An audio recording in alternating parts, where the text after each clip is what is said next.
This is NBC 12 on your side at 6. Look at this video, a beatdown at a fast food drive-thru in Henrico. A man and a woman seen attacking a cashier at a McDonald's on Mechanicsville Turnpike. And tonight, police need your help to find this couple and wait until you hear why they went on this rampage. On your side, Jasmine Turner live at that McDonald's in Mechanicsville with new details on the case. Jasmine.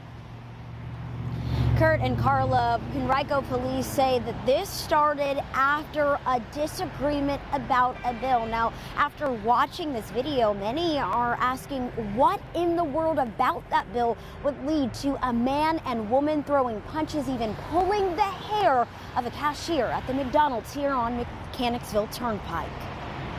And it's sad, it really is. It's happening at McDonald's, it's happening at Popeyes. Why can't we just get along? As Fist Fly, a McDonald's employee, jumps in to help one of their own. You can agree to disagree in life. Sometimes you need to know when to walk away from things. Henrico police say the attack happened November 9th. A man and a woman, angry over their bill, got out of the car and actually cut in front of another customer's car to get to the drive-thru cashier. And I hope that she's doing okay, and I pray for her and her family.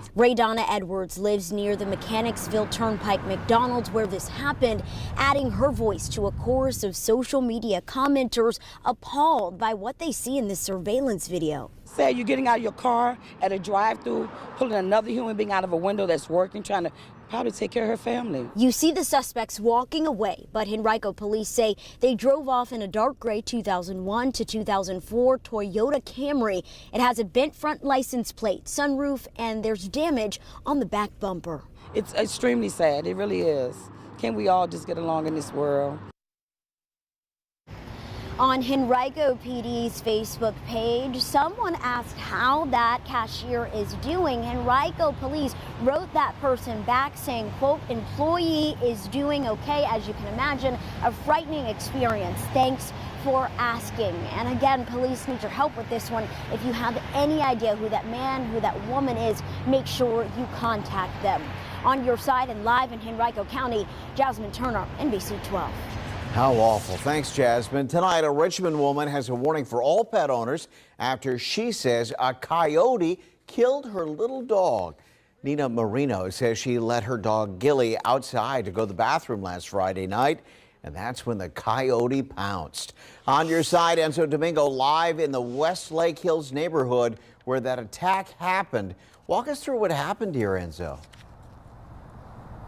That's right, Kurt. Well, I spoke with Nina Marino this morning, and she was on the verge of tears as she recalled hearing her dog yelping and then going out there and seeing it in that condition after that vicious attack. Now, she does believe that a coyote is behind it, and while Game and Inland Fisheries, they agree as well.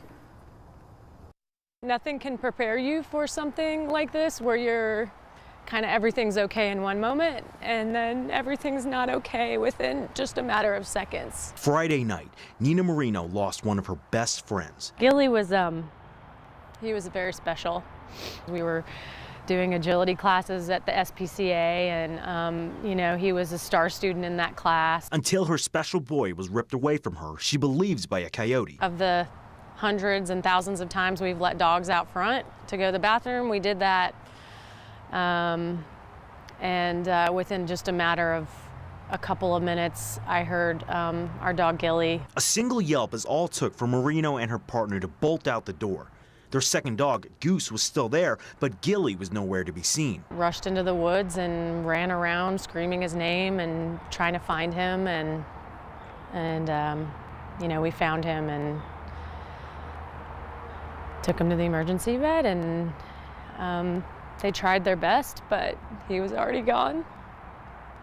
They're probably the most adaptable mammal in the entire world. Wildlife biologist Mike Fees says that Gilly's injuries were consistent with coyotes' attacks. We're seeing an increase in the number of encounters between coyotes and people's pets statewide. But in the 7 years she's lived in this cul-de-sac, Nina says she's never had any issues with wild animals.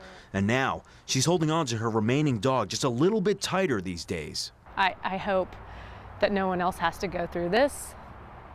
And I know people will, but I guess I would encourage folks just to not be complacent don't assume because you live in an urban area or in a city that wild life can't attack your animal. All right, now Game and Inland Fisheries says that the mere sight of a coyote isn't necessarily cause for alarm, but don't let them get comfortable because as soon as they're no longer afraid of you, they're here to stay. Now, we are live and on your side out here in the Westlake Hills neighborhood. This is Denzer Domingo, NBC 12. Meteorologist Jim Duncan is in our First Alert Weather Center with a check of your forecast. And Jim, one more quiet day before the rain moves in. Yeah, and that day tomorrow was a quiet day. Friday is when our next chance of rain will be, but today was beautiful, really. We had temperatures, look at the highs today, upper 50s. Wood Lake at Millwood School, 58, 57, Ruby Carver Elementary, Western Henrico County, East End Harvey Elementary is 56. Once the sun set, boy, the temperatures dropped quickly. Millwood School, Wood Lake is already down to 42. In a span of 2 or 3 hours, it went from 58 to 42 degrees. It's going to be chilly overnight tonight. We're talking temperatures down near the freezing point later on tonight. That's now not that cold for this time of year, but relatively speaking, after a mild day, it'll feel really cold. Clouds to the north, not a factor for us tonight. What will be is some rain coming in by Friday. I'll have your full forecast ahead. Carl, Kurt. All right, we'll check back. Thanks, Jim. New video tonight showing an armed robbery at a popular Churchill restaurant. Police need help. Hopefully, someone can lead them to the man who robbed the Hill Cafe and several of their customers earlier this month. You can see a few people were still sitting at the bar at about 12:20 when two masked men walked in with their guns drawn.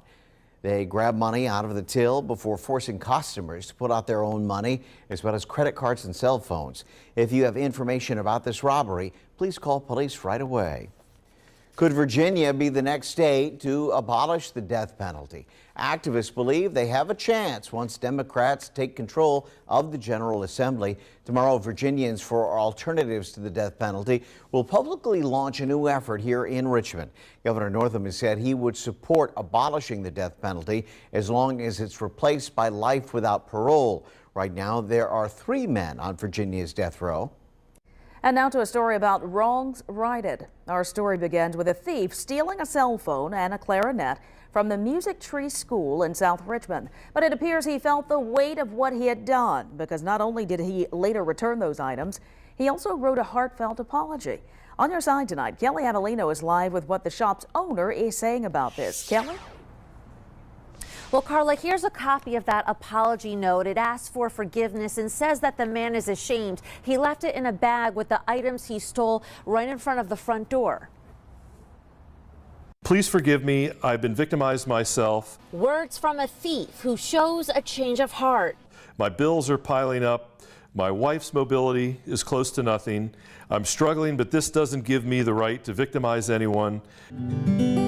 The Music Tree School's owner, Bill Hargis, met the man who wrote that apology letter Monday morning. The whole thing caught on security cameras. We blurred the suspect's face since it's unclear whether or not he'll be charged. The man bought an $8 tambourine, seemingly to act as a distraction. And when I turned around to go to the cash register, on the video you can see it clearly, he came over the desk, grabbed my cell phone. But the suspect didn't stop there. Next, going after an expensive clarinet in its case placed on a stool. He struck when Bill turned again to get him a bag. He was so quick and so smooth. The suspect then quickly moved the clarinet from the stool here to in front of the display case. He waited for Bill to turn his back once more, then he grabbed the clarinet and walked out. He picked it up and covered it with the bag, and out he went. The clarinet was a 22-year-old keepsake belonging to a man whose grandmother had given it to him as a child, his first instrument. He was really sad about it, and I told him, I said, we'll do anything we possibly can. Richmond police posted the surveillance video online. The next morning, the man returns, placing a bag with the items he had stolen outside the front door with this typed note apologizing for his crime. The last line of the letter reading, "Shamefully, I am to my grave." It was sad. You know, I mean, I felt that he felt regretful. And certainly the suspect could face charges if he is found. At this point, though, the owner says he's most happy that he was able to return that clarinet to its rightful owner. On your side at 6 in South Richmond, I'm Kelly Avellino for NBC 12. Good for him. Thanks, Kelly. Still ahead tonight, a coffee break with a cause. How Dominion employees are helping a special group of adults, and they're doing it through conversation. Plus, Bebe is in China tonight. We'll tell you how you can see for yourself how he's doing in his new home. And Hamilton back at the Altria Theater for a second night. That show gets underway at 7:30. Doors opening shortly. Here's a live look at traffic around the theater. Not too bad, but if you have tickets, give yourself some peace of mind over the next few weeks. Show up early and maybe take a ride share. We're back after this. Communicating can be a challenge for those with autism and other certain developmental disorders. But thanks to a partnership between the Faison Center and Dominion, many are developing skills to overcome that challenge. This story takes us to Dominion's new headquarters, where once a month, adults with disabilities grab a cup of joe and share a few words with Energy employees. Alex Whitler, she got to see it all firsthand. They say a cup of coffee is like a hug in a mug, and as mornings grow colder, neither a sip nor a warm embrace are a bad idea. Oh, yeah. I'm great. Adults living with disabilities can do both here at Dominion Energy's Coffee Cart, as it's called. There you go. The Joe is free, donations are welcome, and all proceeds go to the Faison School for Autism in Richmond. Hank is from the Faison Center. Love coming here and seeing you all. He's been going to the Coffee Cart since its inception, and his networking landed him a pen pal.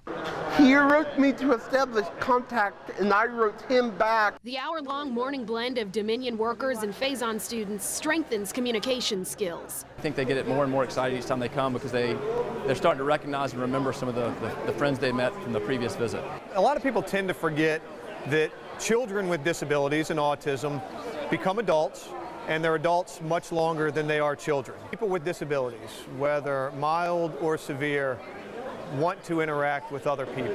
All of that socializing can get tiring. It can kind of get overwhelming here. But sometimes we don't realize the confidence we need can come from a warm welcome. I love your sunglasses. Oh, thank you. And a mug. On your side, Alex Whitler, NBC 12 News. Very nice. Thanks so much, Alex. Well, we are on your side tonight with a new tool at your disposal the next time there's a power outage. Dominion just released a new app. Now you can use it to report outages and track how your neighbors are faring. And once your power is restored, the app will even send an alert to your smartphone or tablet. Just look for the Dominion Energy Outage Center app in the App Store. Accurate, reliable, breaking weather specialists. This is NBC 12 First Alert Weather. Well, we've been telling you about a meteor shower tomorrow night. This is an interesting one because it's a potential meteor outburst, they're calling it, meaning it could be very spectacular. If it happens, and there's a good chance it will, and there's only a short time window tomorrow night between 11:15 and 12:15 after midnight tomorrow night. Up to 400 meteors per hour possible. So keep that in mind. We have a blog post on it as well. You can check out all the details. Nick Russo just updated it too. So lots of cool information. Go to NBC12.com or on your weather app and look for the posts. 46 degrees. That's tomorrow night, not tonight. 46 degrees. Our temperature right now in Richmond, we have mid-40s most all of the area. Petersburg, as usual, getting a lot colder, a lot quicker than the rest of us at 37 degrees. With the clear skies, a little cloudiness, Northern Virginia. Not a bother for us tonight. We won't see rain chances here until we get into Friday. The next big weather news for us will be the big warm-up coming in. We're going to see temperatures in the 60s. It's really warm down here in the south, but we're going to be up in the 60s by Friday. Tomorrow not looking bad either. Back in the upper 50s, almost exactly like it was today. So 32 our low tonight. Excuse me, a cold start to our day tomorrow. And then through the day tomorrow, we're talking 50s, upper 50s. You don't see it reflected between the timestamps here, but around 3 o'clock or so, we'll probably be about 57, 58 degrees, just like it was today. Hour-by-hour forecast then quiet tonight. We'll have a little increase in cloudiness into Friday, and better rain chances for Friday is 62, and then a good chance of rain, but cold temperatures for Saturday. Look at the high, only 48 degrees. This is the European computer model forecast for Saturday. Good bet for rain coming in probably during the afternoon and evening hours. A small chance lingering into early Sunday, but overall, not too bad of a weather pattern ahead. We'll have more news coming up. The NBC 12 Sports Desk is sponsored by Pearson Signature Dealerships, taking care of you every way. That's the Pearson promise. Being in arguably the toughest region in the state means that each and every round of the postseason featuring a championship caliber opponent. Highland Springs and Varina both built to make deep playoff runs, but one of their respective campaigns will come to an end on Friday night. East End rivals, annual opponents, winning traditions. Just some of the headlines for Friday's Region 5B semifinal between Highland Springs and Varina. Some of them went to elementary school together, and some of them have spent the night at each other's homes and stuff like that. So the only thing that separates us are now school logos and colors. We probably know each other better than we do any opponent we play. It boils down to execution. I think that's the first meeting 2 weeks ago, or 11 days ago. Execution is what won that football game. November 9th finding the two meeting to wrap up the regular season. A 27-20 Springer victory with leads for either side never swelling above 7 points. Now they face off again for the right to keep playing. It's been a great learning point. Some good things you can learn to see them later on in the season, know the mistakes they made, know the mistakes we made. We know they're going to correct their mistakes, but we know we're going to correct our mistakes too. You got to tweak a little bit, and you got to work extra hard, right, to do it twice. To beat a team twice is very difficult. I don't care who you are. I'm not sleeping a lot this week, I can tell you that. Blue Devils head coach Stu Brown says Varina has the most weapons it's had in 25 years. As Isaiah Page headlines a strong group of skill players. Four-time defending state champ Highland Springs, meanwhile, has won 40 games in a row and solid in all three phases. Their LeBron is Isaiah Page, and then they got some other guys. They got a couple, Michael Jordan and a Scottie Pippen, and they got a lot of guys that can do a lot of things with the football. The Manchester game, the Colonial Forge game, us last week, they dominated in the special teams area. So that just tells you that Lauren don't leave any stone unturned. This is the first postseason matchup between the two since 2006. Varina looking to halt one of the most impressive runs in state history and snap a 7-game losing streak to its rival in the process. They have been the dogs lately, but you know what I'm saying? This 2020 class is something special, so I'm hoping we can put a stop to this. We're going to get everything thrown at us from the kitchen sink to the roof of the house, and I'm aware of that. They are a formidable opponent to be reckoned with, and we understand that. Kickoff set for 7 o'clock on Friday at Hermitage High School. That is sports. We're back after this. An update now on Bebe the panda. The National Zoo reports he landed safely in China early this morning following a 16-hour flight from Dulles, and he's doing well. Yes, he is. If you want to see for yourself, just go to Facebook later tonight. The iPanda.com page is supposed to have a live stream of Bebe starting at 9:30 Eastern, so you can just get online and say, hey to Bebe for yourself. That's it for us at 6. Nightly news is next. We'll see you right back here at 11.